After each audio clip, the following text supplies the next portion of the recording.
My name's Kevin Jackson. I am husband of Jenny and father of Nate and Will. I am 40 years old and a teacher.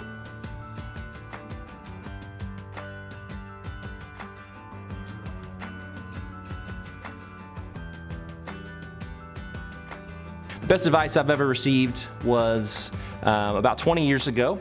My wife Jenny was a youth minister in Louisville, Kentucky, and we went to a youth camp retreat for the weekend with some kids, and I heard a speaker named Tony Campolo. He said, every kid has a story, and all they want is for someone to listen to their story. Later on, as I decided to become a teacher, that began to click with me that would be important in the teaching world as well, especially in a career where you're trying to hit standards and cover material and get through things, that students' stories would be more important really than any of that stuff. What I have loved is that I think I created an environment where students feel free to tell me their stories. There was a student who transferred into GCA where I teach and failed his first test, and by the end of the year was getting A's on tests, and he gave me an envelope at the end of the year that had both tests in it, the F and the A, and said, without you, this would not have been possible. What I think he was saying was, you created an environment where I felt safe to thrive and realized that I could thrive, and so I did. Over the years, I've been teaching for, I think, 15 years now, and I have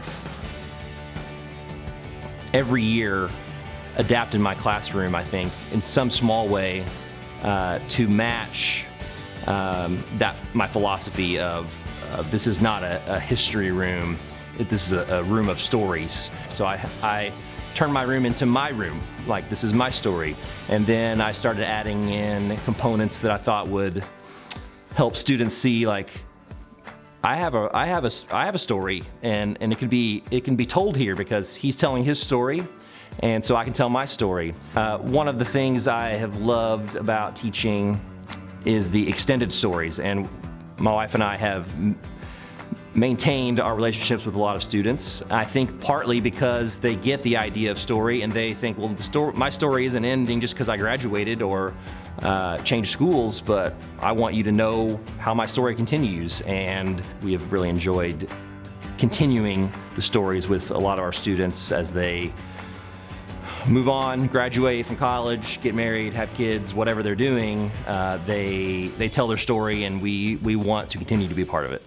A few years ago, I was walking through a bookstore, and literally on the clearance, get these out of here books table was this little tiny book. It's called Epic by a guy named John Eldridge, and it's the ironically opposite of an epic book. It's like less than 100 pages, and it really refocused my own life and my own teaching career. The idea of the book was to show, well, God is writing a big story, and you are a character, so to speak, in the story. You have a role to play. You were designed to be here for this moment, and everybody has their own part to play. And so that just really resonated with me personally. And I thought, well, this is what I need to teach my students. What I try to encourage people to do, regardless of age, regardless of career, is think everything matters. You are in a story. If you can figure out your role to play, obviously you'll do a better job at playing that role versus just sort of stumbling through life, trying to survive till the weekend, thinking, my story is recreation on Saturdays and a nap, and I don't have a story worth living, and so I just sort of numb myself, escape from it. It had a deeper impact on how they live their lives, just the idea that my story matters, so decisions I make matter, and who I become matters.